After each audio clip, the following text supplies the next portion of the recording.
Assalamualaikum, selamat pagi. Perkenalkan, saya Wahyu Nurul Hidayati, dosen Fakultas Ekonomi dan Bisnis Universitas Pamulang.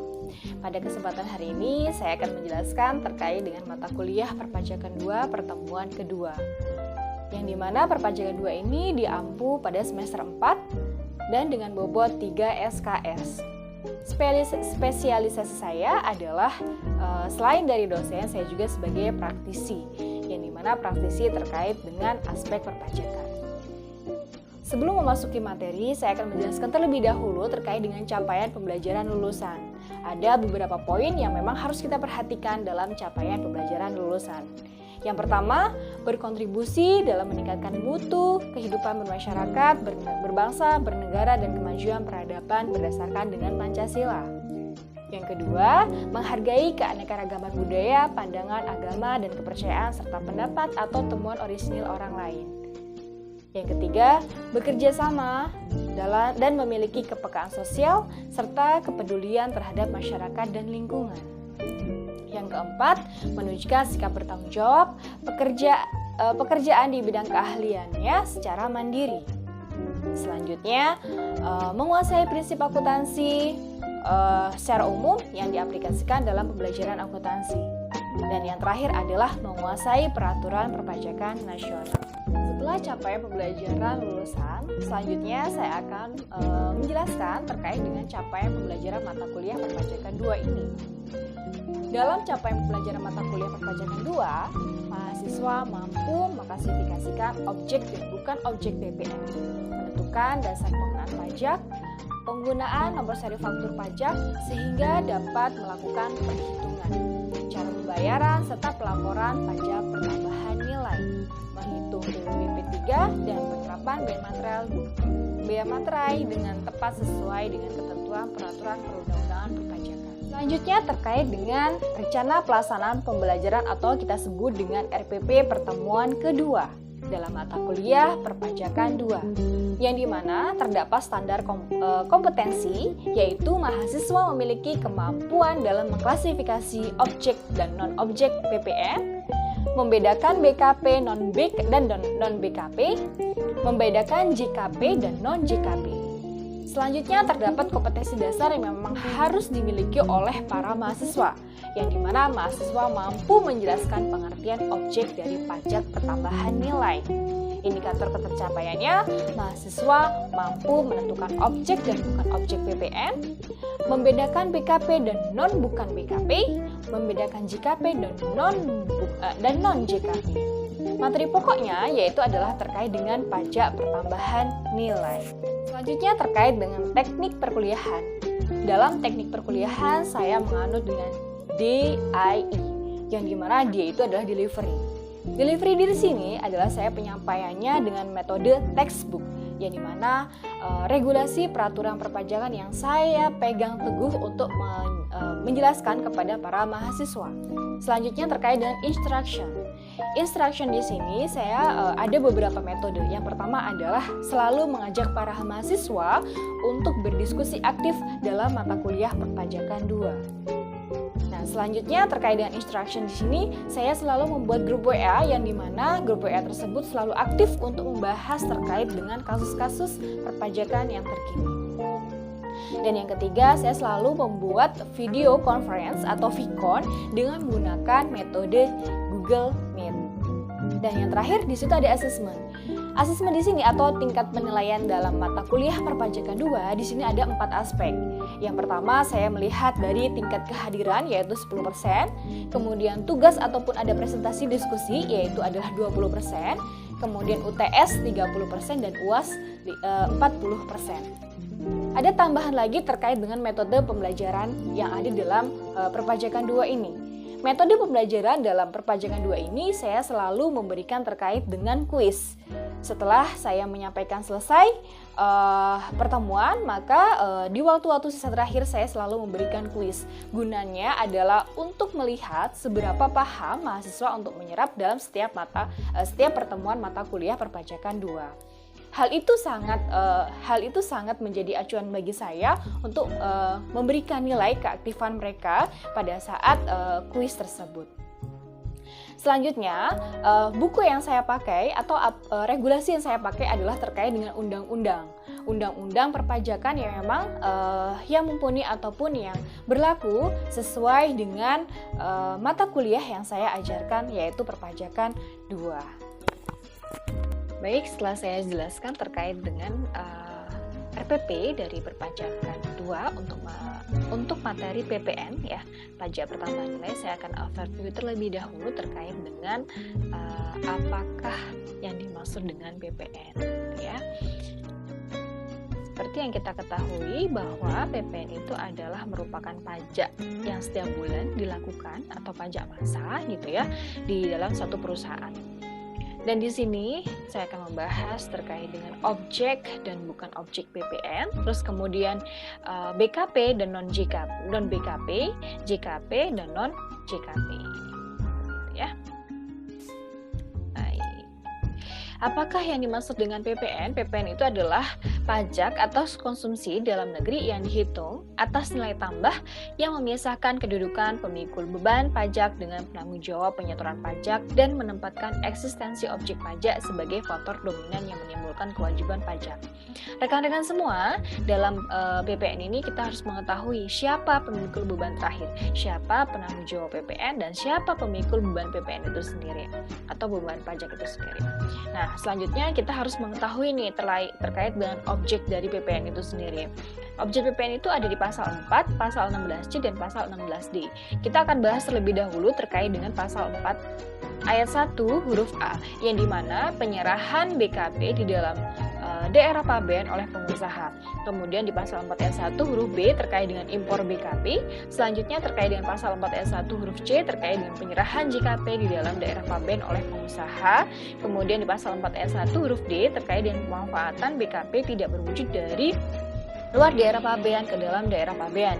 Pasal 4 ayat 1 huruf E itu terkait dengan pemanfaatan JKP, jasa kena pajak, dari luar daerah pabean ke dalam daerah pabean. Kemudian di pasal 4 ayat 1 huruf F terkait dengan ekspor BKP berwujud oleh PKP. Pasal 4 ayat 1 huruf G terkait dengan ekspor BKP tidak berwujud oleh PKP. Selanjutnya ada pasal 4 ayat 1 huruf H terkait dengan ekspor JKP oleh PKP.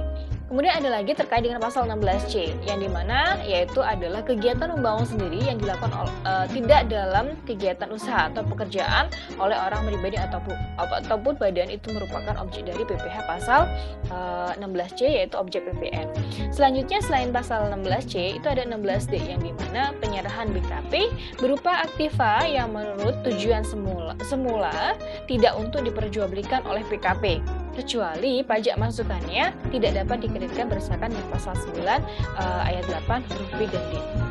Rekan-rekan semua, tentu saya selalu ingatkan bahwa ketika kita belajar terkait dengan aspek perpajakan, maka kita tidak boleh lepas terkait dengan peraturan, karena mazhab kita itu adalah terkait dengan aturan, ya.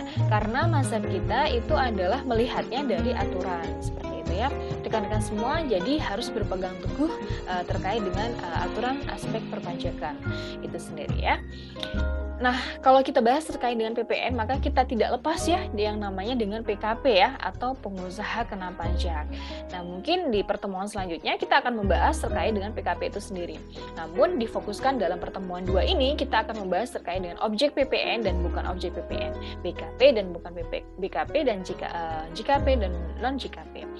Baik, setelah tadi saya bacakan terkait dengan objek PPN, yaitu ada di pasal 4 dan pasal 4, pasal 16C dan pasal 16D. Selanjutnya saya akan berikan contoh nih kepada rekan-rekan semua agar rekan-rekan semua bisa memahami terkait dengan objek pajak itu sendiri. Yang pertama, dalam objek pajak PPN pasal 4 ayat 1 huruf A, yaitu penyerahan BKP di dalam daerah pabean yang dilakukan oleh pengusaha. Seperti yang kita ketahui bahwa pabean itu adalah merupakan lingkup negara kesatuan Republik Indonesia ya, dari Sabang sampai dengan Merauke. Pada saat itu masih dalam lingkup negara Republik Indonesia, maka kita sebut dengan daerah pabean. Contohnya, Ilham selaku PKP di bidang percetakan menyerahkan barang cetakannya, surat undangan, amplop, dan lain-lain kepada pelanggannya. Nah, ini artinya adalah si Ilham ini adalah dia mempunyai usaha itu percetakan, terus kemudian dia sudah ber-PKP ya, pengusaha kena pajak, kemudian menyerahkan barang cetakannya itu adalah merupakan objek dari PPN, yaitu pasal 4 ayat 1 huruf A. Selanjutnya, impor BKP. Contoh di sini ada Cynthia, seorang mahasiswi menerima kiriman 1 unit komputer jinjing atau notebook dari luar negeri. Artinya di sini adalah dia ada impor barang ya ke luar negeri ya, gitu ya. Impor barang ke luar negeri, terus kemudian dia menerima, maka dikenakan merupakan objek PPN pasal 4 ayat 1 huruf B. Kemudian ada lagi penyerahan JKP. Nah, JKP ini adalah jasa kena pajak rekan-rekan semua. Kalau kita sebut BKP itu adalah barang kena pajak ya. Kalau JKP itu adalah jasa kena pajak. Nanti kita akan bahas apa saja yang termasuk dalam BKP dan apa saja yang termasuk dalam JKP itu sendiri. Contoh di sini PT Cantik selaku PKP, usaha bengkel memberikan jasa perawatan dan perbaikan mobil kepada pelanggannya. Nah, ini sudah jelas bahwa yang diberikan oleh PT Cantik itu adalah jasa atau servis mobil ya, perbaikan mobil kepada si pelanggannya. Maka si pelanggannya itu akan dikenakan PPN karena si PT Cantik itu sudah ber-PKP gitu ya, sudah ber-PKP dan jasa yang diberikan merupakan objek PPN pasal 4 ayat 1 gitu ya, huruf C tentunya. Nah, ini cukup banyak rekan-rekan semua terkait dengan contoh dari objek pajak PPN pasal 4 ayat 1. Namun di sini mungkin akan saya jelaskan terkait dengan objek pajak PPN pasal 16C dan pasal 16D. Dalam pasal 16C di sini disebutkan bahwa kegiatan membangun sendiri atau biasa kita sebut dengan KMS ya. Dalam KMS ini merupakan kegiatan membangun sendiri yang dilakukan tidak dalam kegiatan usaha atau pekerjaan baik yang dilakukan oleh OP ataupun badan. Nah, ini rekan-rekan semua harus bisa mengamati dan menafsirkan terkait dengan KMS ini. Mungkin perlu saya sampaikan juga rekan-rekan semua, ketika rekan-rekan semua belajar terkait dengan aspek perpajakan, maka harus tahu juga terkait dengan aturannya. Nah, dalam membaca aturan itu tidak boleh setengah-setengah ya rekan-rekan semua, karena khawatirnya itu akan menyebabkan multitafsir, ataupun ketika kalian membaca aturan itu tidak tuntas, maka akan menyebabkan kesalahan ya dalam mengartikan di sebuah peraturan perpajakan itu sendiri, sehingga pada saat rekan-rekan membaca peraturan itu harus tuntas dari A sampai Z, seperti itu ya. Kembali lagi dalam KMS. Nah, dalam KMS ini kita contohkan bahwa PT Sehat yang mengelola sebuah rumah sakit pada suatu ketika membangun sebuah gedung dengan luas 500 meter persegi untuk gudang dan garasi mobil ambulans yang dilakukan oleh tukang-tukang perseroan atau tidak PKP. Nah, hal ini dalam perhitungan KMS itu mempunyai kriteria tertentu rekan-rekan semua. Ya, ada luas yang memang ditentukan oleh Dirjen Pajak atau ditentukan oleh peraturan pemerintah, peraturan perpajakan yang itu merupakan objek PPN dengan pasal 16C atau bukan. Nah, itu rekan-rekan semua harus memahami atas dasar peraturan itu sendiri. Kemudian terkait dengan ya penyerahan BKP atas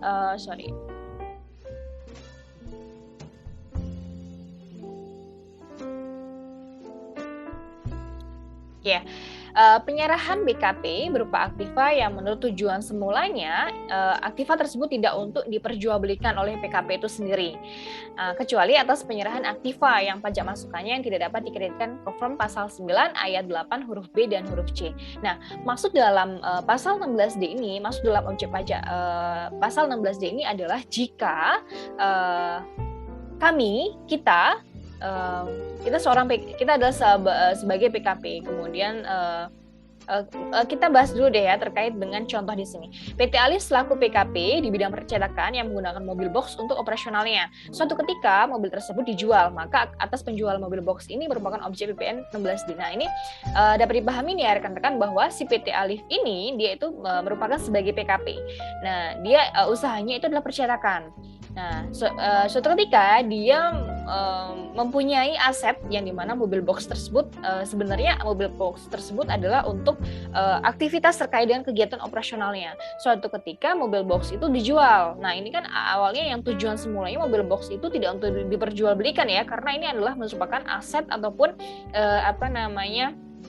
aset perusahaan yang untuk operasional perusahaan, tapi suatu ketika mobil box itu dijual, maka itu akan dikenakan PPN. Nah, PPN tersebut merupakan objek pajak PPN pasal 16D, gitu ya.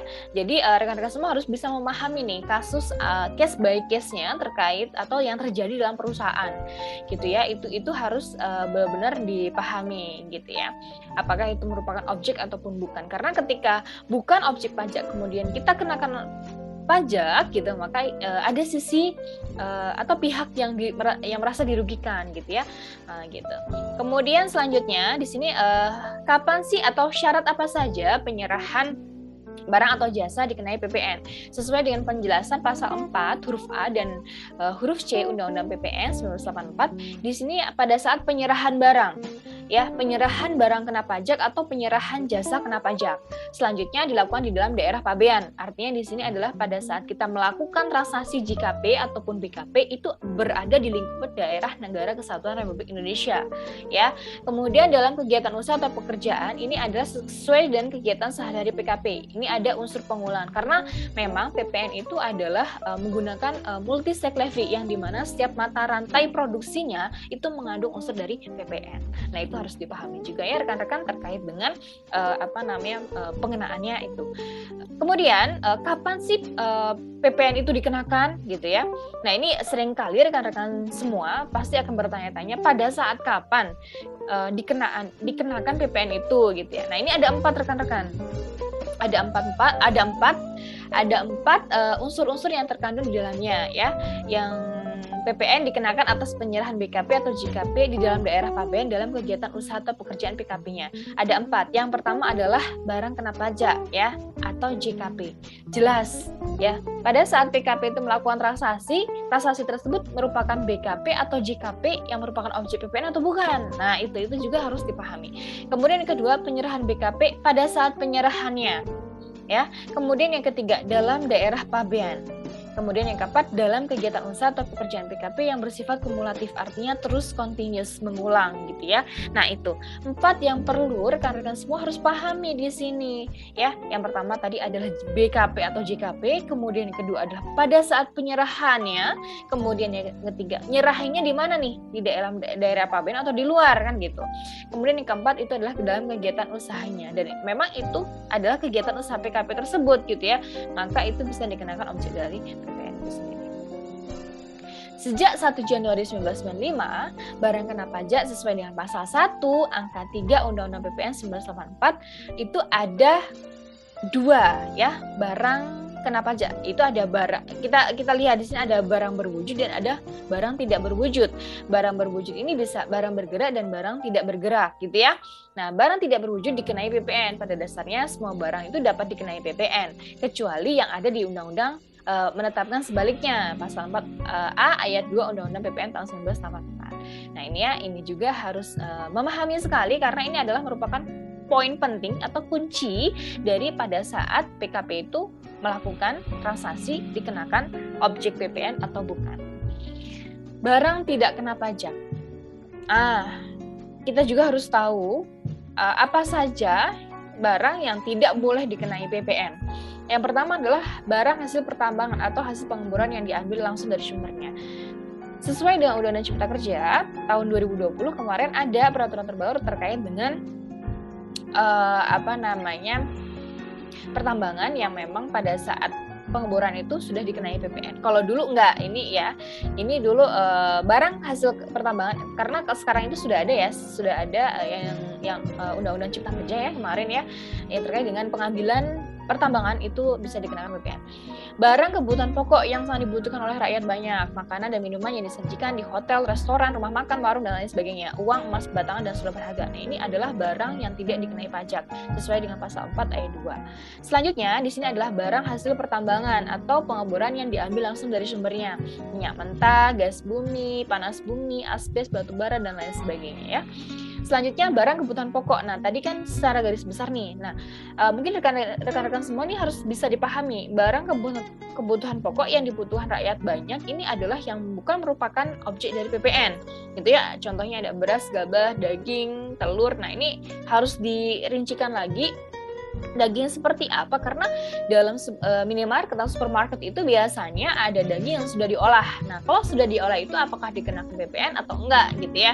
Kadang kalau rekan-rekan semua belajar di supermarket terkait dengan daging yang sudah diolah menjadi mungkin atau diawetkan mungkin ya, yang dimana memang sudah dikemas dengan rapih gitu ya, maka itu bisa juga dikenakan PPN. Nah, ini juga harus dipahami. Daging yang seperti apa? Kalau rekan-rekan belinya daging di pasar gitu ya, maka itu nggak kena PPN gitu ya.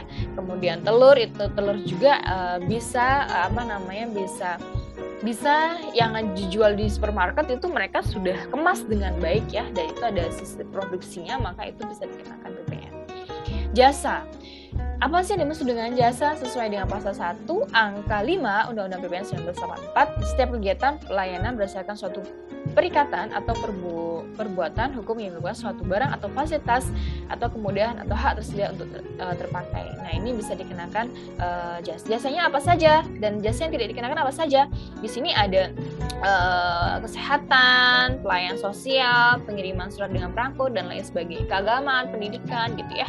Nah, itu sesuai dengan pasal 4 ayat 3 Undang-Undang PPN 1984. Saran saya ke rekan-rekan semua harus bisa rekan-rekan semua harus bisa melihat di sisi mana yang tidak dikenakan pajak dan mana yang dikenakan pajak, khususnya terkait dengan PPN itu sendiri. Nah, selain dari ini, saya juga melakukan terkait dengan pengajaran melalui Vicon atau video conference yang saya akan putar cuplikannya sebagai berikut. Nah, ini ada di pasal 1 angka 17, 18, terus kemudian sampai 18, 19, 20, 26 Undang-Undang PPN 1984, Jangto Permenq nomor 121 PMK 03 2015. Yang dimana yang dimaksud dengan DPP atau dasar pengenaan pajak itu adalah bisa kita sebut dengan harga jual, terus kemudian harga penggantian, kemudian nilai impor, nilai ekspor, atau dengan nilai lain. Nah, nilai lain ini juga teman-teman harus paham. Nilai lain yang dimaksud itu adalah contoh ada pemakaian sendiri atau pemberian cuma-cuma, harga jual penggantian laba kotor, atau bisa juga promosi gitu ya. Itu juga bisa digunakan dengan nilai lain gitu. Masih banyak yang belum masuk. Oke. Kemudian ada rekaman suara atau gambar. Kemudian persediaan BKP yang masih tersisa pada saat pembubaran perusahaan, harga pasar wajar, dan lain sebagainya. Nah, ini adalah nilai lain. Ya, jadi di dalam faktur pajak itu ada yang namanya dengan DPP, harga jual. Jadi biasanya itu harga kuantiti, jumlah kuantiti, per kuantiti itu berapa, terus kemudian total harga jualnya itu berapa. Nah, dari harga jual itu bisa kita kenakan atau sebagai dasar pengenaan pajak kita sebelum dikalikan dengan tarif. Di dalam invoice atau dalam faktur pajak, di dalam invoice itu biasanya ada harga jualnya berapa, kuantitinya berapa, keterangannya itu apa, gitu ya. Nah, di situ ada yang namanya harga jual. Terus kemudian di situ ada PPN plus dengan PPh pasal 23 misalkan. Atau pajak yang lainnya misalkan. Nah, di dalam faktur pajak, harga jual tersebut adalah sebagai DPP, dasar pengenaan pajak. Gitu. Kalau misalkan dalam invoice itu ada, Bu, saya menemukan invoice, itu ada rinciannya, ada nominalnya, per kuantitinya berapa, kemudian ada harga jualnya, kemudian ada PPh 23, ada PPN-nya. Pertanyaannya adalah, Bu, DPP-nya tuh yang mana, Bu? Apakah harga jumlah totalnya ditambah dengan PPh pasal 23-nya atau tanpa dari PPh pasal 23? Kalau saya contohkan, ini ada sebenarnya. Coba saya buka dulu ya. Latihan soal contoh dari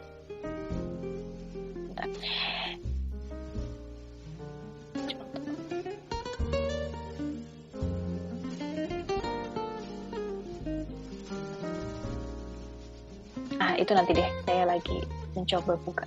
Ya, jadi dalam invoice itu biasanya ada jumlah kuantitinya, ada pajak selain dari PPN, kemudian PPN, kemudian totalnya yang harus dibayarkan.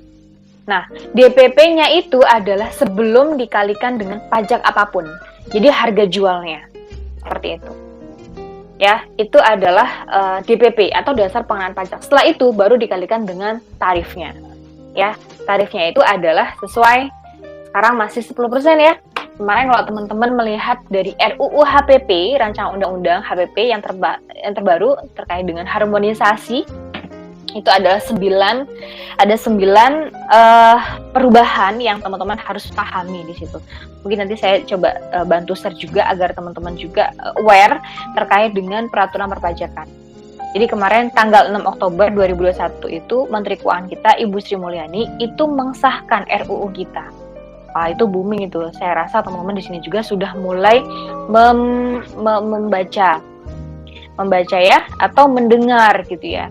Ada di situ terkait dengan PPN yang dimana tarif mulanya itu adalah 10%, tapi selanjutnya adalah 11% ya, ada di dalam rancangan undang-undang itu 11%, dan itu akan berlaku di tahun depan per 1 April 2022 gitu. Oke, lanjut. Nah, ini DPP itu bisa dari harga jual tadi ya, terus kemudian harga penggantian, nilai lain, nilai impor ataupun nilai ekspor.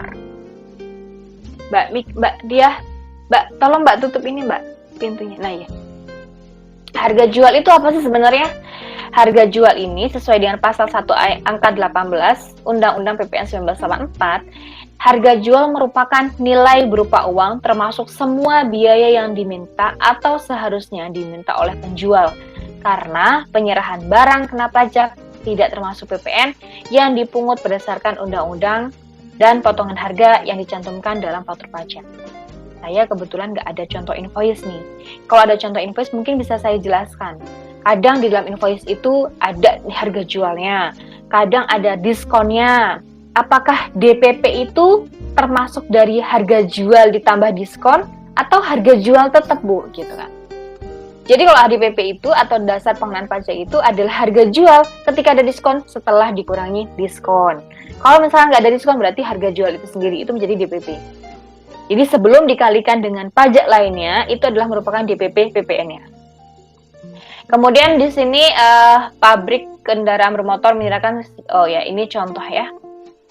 Pabrik kendaraan bermotor menyerahkan sedan kepada distributor utama, harga jualnya 200 juta. PPN-nya 10%, PPNBM-nya 30%. Bu, PPN dengan PPNBM sama apa enggak? Beda, ya. PPN ini adalah kemarin kita bahas pajak pertambahan nilai. By the way, ini udah direkod kan ya? Udah. PPN ini adalah pajak pertambahan nilai.